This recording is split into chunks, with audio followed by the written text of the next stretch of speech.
देख रहे हैं भोजपुरी स्टार। तो भाई लोग वीडियो शुरू होने से पहले अगर चैनल पर नए हैं तो चैनल को सब्सक्राइब कर ले और बेल आइकन घंटी को दबा दे। आज का अपडेट है पावर स्टार पवन सिंह के बारे में, जो कि हाल ही में एक गाना लॉन्च हुआ था। हाँ, एक नहीं दो एक था। एक का नाम क्या था? उगी सूरज देव। और दूसरा का नाम क्या था? दूसरा का नाम था पटना के घाट। पटना घाट, जो कि पहला जो गाना था उगी सूरज देव, हाँ, वो DRJ रिकॉर्ड्स पे आया था। हाँ, जो कि अभी ट्रेंडिंग नंबर 2 से 3 पर आ गया है। हाँ, और एक और क्या गाना है? पटना के घाट। ये भी जो ट्रेंडिंग है तो ट्रेंडिंग 7 में चल रहा है। वेब म्यूजिक चैनल पे आया है। हाँ, देखिए पावर स्टार पवन सिंह इतना बिजी हो गए हैं कि उनको अब गाने का मन ही नहीं कर रहा। मतलब उनका अब शौक नहीं रहा, गाना में कोई इंटरेस्ट नहीं रहा उनको गाने में। आप इसके पहले का गाना सुनिएगा और अभी गाना सुनिएगा तो बहुत डिफरेंट नजर आएगा। बहुत ज्यादा। तो कारण है कि उनको शायद अब मन नहीं करता, जबरदस्ती लग रहा है कि गवाया जा रहा है। इस तरह से बात है। ऐसे हम लोग बुराई नहीं कर रहे हैं, लेकिन रियल बात है। आप पहले का गाना सुनिएगा और अभी गाना सुनिए, मतलब आसमान जमीन का अंतर दिखाई दे रहा है। वैसे तो अभी 7 पर है।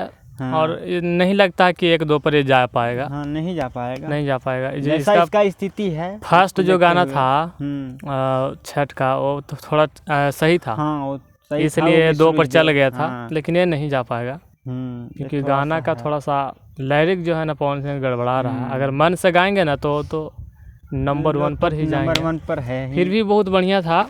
आप लोग गाना के सुने हैं या नहीं बताइएगा जरूर। और करके जरूर हाँ, पहले का और अभी का गाना में फ़र्क क्या है ये भी जरूर बताइएगा। नहीं तो अगर नहीं जानते होंगे तो भाई हम लोग का बुराई करेंगे, कहेंगे कि इन दोनों यार पावर स्टार को ऐसे बोल रहा है। तो एक बार गौर कीजिएगा और बताइएगा कि सही बोल रहे हैं या गलत। चलिए, इस वीडियो में इतना ही। मिलते हैं अगले वीडियो में। जय हिंद, जय भारत।